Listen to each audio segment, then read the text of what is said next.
Hello, friend. The story I'm about to share with you isn't a legend. It's a real journey about a man who didn't earn an MBA, didn't raise millions in funding, and didn't have a powerhouse marketing team. But he understood his customers, his products, and most importantly, he knew exactly what he was doing. In a business world that's growing ever more complex, he chose a path that seemed modest but packed a surprising punch. If you've ever thought that only big companies can succeed, this journey will give you a fresh perspective, one that's authentic, relatable, and deeply inspiring. The first day I wandered into that narrow alley next to the old market, I didn't expect much. A friend had told me to check it out, saying there was a plant shop owner who looked as kind as your next-door neighbor, but was doing something truly unique. It's just selling plants, I thought to myself, but that very morning completely changed how I viewed business. The shop was small but far from ordinary. No flashy signs, no loud advertisements. Yet stepping inside, I was instantly drawn into a world of green, with tiny pots arranged so intentionally it felt like they had a purpose. There was something strangely captivating about the place. A middle-aged man, calm in demeanor but with sharp, perceptive eyes, was meticulously pruning a bonsai. That was him, the man the neighborhood called the hidden millionaire shopkeeper. I returned to the shop the next morning. The air was still misty, but he was already there, bright and early. Not waiting for customers, not buried in paperwork. He was wiping each leaf with a damp cloth. Clean leaves, healthy plants, happy customers, he said with a gentle smile when he saw me walk in. Just one simple sentence. But it felt like I just learned a business principle no textbook had ever taught me. I sat down on a wooden chair on the porch, where he often welcomed guests. Nothing fancy, just a small tea table and a few plain chairs, but every conversation there had a distinct, unforgettable charm. The talk started with plants, then drifted to people, and eventually unfolded into an entire philosophy of life. Business is about living joyfully, not racing to win, he said. Once, a young person asked why he didn't open more branches, launch big promotions, or sell plants online like others. He just smiled, poured more tea, and shared how you grow a plant. A tree doesn't grow because you shout at it. It grows because it gets sunlight, water, and care every day. That calm approach created a world of his own, a quiet plant shop that customers couldn't forget once they visited. But what was even more remarkable was how he tailored his products to different types of customers, something he called planting the right tree in the right soil. Young folks like mini plants, easy to care for, affordable. They don't need anything grand, just a small corner to unwind after work. He showed me tiny succulents, a few cacti nestled in rustic ceramic cups. But serious collectors are different. They want unique plants, unusual shapes, beautiful pots. They're not just buying a plant. They're buying the thrill of something extraordinary. From there, he divided his shop into two distinct sections. One was the cute plant corner, full of colorful, low-maintenance mini plants. The other was the artisan nook, showcasing ancient bonsais with striking shapes and hefty price tags. Every customer found what they needed, and the best part? They never felt pressured or pitched to. I don't sell plants. I help people find the plant that matches their mood, he said with a chuckle. That line stuck with me. By segmenting his customers, something that seemed so simple, he turned his plant shop into a dual space, approachable yet upscale. And because of that, his revenue didn't come from selling in bulk but from selling to the right people with the right needs. But that's not all. The brilliance of his approach was that selling a plant wasn't the end of the story. One day, while I was there, a young woman pulled up on her bike, carrying a wilted plant. "Sir, I bought this from you last month, but it's dying. I don't know how to care for it." He didn't scold her or shrug it off. He just said, "Let me nurse it back for you." From moments like that, he developed a service that sounded unusual but was perfectly timed: at-home plant care.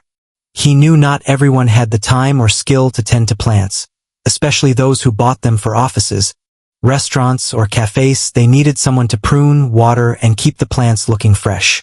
So he introduced a subscription service. Every month, His team would visit to trim, fertilize, or repot as needed. People buy a plant once, but they need care every month, he explained. That service not only brought in steady income but also made customers loyal, trusting his shop as a reliable partner. I once asked him how he came up with the idea. He told me about a time he visited a diner and noticed their plants wilting by the entrance. He offered to revive them for free. A week later, the plants were thriving, and the place looked vibrant. The owner, amazed, invited him in for a drink. From there, they became loyal customers and referred other businesses. It's not just about plants, it's about bringing life and energy, he said. But he didn't stop there. He did something few plant sellers consider, offering Feng Shui consultations. Plants aren't just for looks. They need to fit, he often told new customers. He wasn't a professional Feng Shui master, but over the years, he'd studied books, taken notes, and learned about each plant, its leaf shapes, and the best placements for different energies and spaces. Customers didn't just pick a plant. He'd ask, "Which way does your house face? What's your element? Are you seeking wealth or peace?" That meticulous care set him apart. A banyan tree suggested for the front door, a money plant for the guest table, a bamboo for the cashier's counter. Every recommendation had a reason, and customers trusted him because they could feel his sincerity. So, people bought plants not just for beauty but because they fit. And when customers believed a plant could bring luck, they were willing to spend more, care for it better, and return often. One day, I asked him, "Do you ever run promotions to attract customers?" He sipped his tea, gazed into the distance, and nodded. "Sure, but I don't do shock discounts. Promotions aren't about slashing prices. They're about building connections." I didn't fully grasp what he meant until I saw his approach during the Lunar New Year. About 2 weeks before the holiday, the shop got busier. The festive spirit was evident not just in the peach blossoms and kumquat trees, but in how he prepared for every visitor. No 50% off signs or coupons. Instead, every customer who bought a plant received a small bag of organic fertilizer or a complimentary ceramic pot. "Doesn't that cut into your profits?" I asked, half curious, half concerned. "It's a loss on the surface," he said with a smile. "But what you gain is people remembering you. A gifted pot sits on their porch. Neighbors see it and ask, 'Where'd you get that?' Word of mouth is 100 times better than any ad." Sure enough, after holidays like that, old customers returned more often, and new ones showed up because they'd heard about him. Those small gifts, seemingly minor, created an invisible bond between seller and buyer. It wasn't just commerce, it was connection. I came to realize he wasn't just running a plant shop. He was cultivating emotions, trust, and loyalty. One day, curious about his beginnings, I asked how it all started. He shared, "Back then, I only had a few pots I'd sell door to door. Got rejected constantly. Some even said, 'Who has time for this stuff?'" He laughed lightly, no bitterness in his voice. "That's why I learned to understand buyers. No one cares about plants unless you give them a reason to." So, from peddling plants, he gradually learned how to care for them, prepare soil, choose varieties. As customers began to trust him, he saved enough to open his first tiny shop. It was just a rented 12 square meter space. It flooded when it rained and baked in the sun. But the plants survived, and people kept coming. I asked, "When did you feel you'd truly made it?" He shook his head. "I've never thought I made it. I just feel lucky that customers still come back, that I can still smell the soil every day." I was floored by that. While others chased the title of successful entrepreneur, he didn't care. What mattered to him was that no leaf went dry, no pot tipped over, and no customer felt dismissed. One thing that struck me was how he trained his staff, a detail often overlooked in small businesses. "I don't hire workers. I hire people who love plants," he said, then explained that most of his employees were former customers who'd stayed. Some were students needing part-time jobs. Others were women who'd been out of work. He showed them how to clean leaves, mix soil, understand customers, and respond with honesty. No KPIs, no sales meetings, no flashy uniforms. Just kindness and one rule. Treat customers like family. Care for plants like they're your own home, he'd say. I once saw a young employee talking to a customer, her eyes sparkling, her voice brimming with passion, as if she'd grown the plants herself. I learned from him, she told me. Every plant is a friend. And I got it. His way of treating people inspired them not just to work but to truly care. Then there was the rainy day. The shop was empty, and I thought he'd close up. But there he was under an umbrella moving each plant inside. With no employees around, he was still wiping leaves, shielding small plants from the wind. I helped out and asked, "Don't you ever get tired?" His reply stayed with me. "If you want to stay in business long, you have to love what you sell. If I don't care for the plants, they don't thrive. If they don't thrive, why should customers trust me?" That's when it clicked. Running a small but enduring business is about those unseen efforts. The quiet persistence no one applauds. The passion for the craft you don't need to shout about. And that's what gave his model such resilience. No ads, no grand showrooms, yet his shop flourished, nurtured by care, sincerity, and subtle strategy. One weekend afternoon, I stopped by and saw him standing before an empty shelf. Turns out, a regular customer had bought nearly all the plants in that batch to decorate a new resort. I teased, "So you do sell out sometimes, huh?" He laughed. "Plants may run out, but connections never do. When they're gone, we grow more." I saw another profound lesson in him. While many business owners fear losing customers or stock, he was at ease. To him, every event was a natural cycle, like a bare tree that would sprout again. That unhurried, fearless attitude made customers feel relaxed. They weren't treated as transactions but welcomed like family visiting home. But his business path wasn't always springtime. Once, a massive new plant store opened near the market, 10 times bigger, with glowing signs, loud social media ads, and prices sometimes half his. I asked if he was worried. He shook his head. "They're doing big things and that's great. But my customers? They don't just want plants, they want peace." Still, I noticed fewer customers for a few weeks. Some, curious, probably checked out the new place. But oddly enough, they started coming back.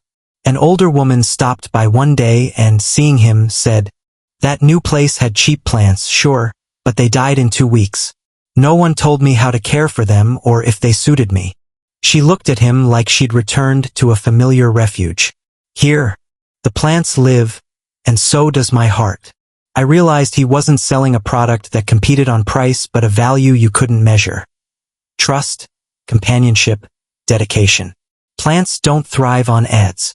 They thrive on good soil, clean water, and someone who cares, he said. Customers are the same. As time passed, more people learned about him. But instead of expanding, he did the opposite. He kept things small, focusing on depth. I asked, "Don't you want to open more shops? Your brand would draw crowds." He thought for a moment, then said, "I've considered it, but I know who I am. More shops mean more staff, more worries. I want to wipe each leaf in the morning, sip tea in the evening. If success takes that peace away, I'm not trading it." That response silenced me.